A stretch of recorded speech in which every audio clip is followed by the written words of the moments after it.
অনেকেই বিশেষ করে কিশোর বয়সের ছেলেরা এই কমপ্লেন করে থাকে যে তার লিঙ্গ ছোট হয়ে যাচ্ছে, আগামোটা হয়ে যাচ্ছে, গোড়া চিকন হয়ে যাচ্ছে, লিঙ্গ বাঁকা হয়ে যাচ্ছে।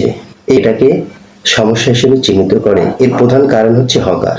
হকার যারা কিনা রাস্তাঘাটে বক্তৃতা দিয়ে ঔষধ বিক্রি করে, যাদের কিংবা প্রাতিষ্ঠানিক বা চিকিৎসাগত সনদ নেই, তাদের দেয়া ভুল তথ্য প্রচারের মাধ্যমে অথবা গ্রামের সাধারণ মানুষের দেয়া ভুল তথ্য মাধ্যমে তারা এই সমস্যাকে মারাত্মক হিসেবে চিহ্নিত করে।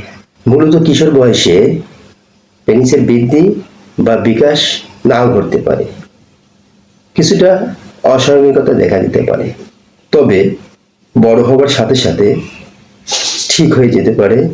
কারো কারো ক্ষেত্রে বিয়ের পরে ঠিক হয়ে যায়। এটা নিয়ে কোনো চিন্তার কিছু নেই। উত্তেজিত অবস্থায় লিঙ্গ বাঁকা বা পেনিসে ব্যথা করা এটা একটা সমস্যা হয়ে থাকে। এর জন্য কি করতে হবে? অবশ্যই চর্ম যৌন বিশেষজ্ঞকে দেখিয়ে সমস্যার সমাধান করা যেতে পারে।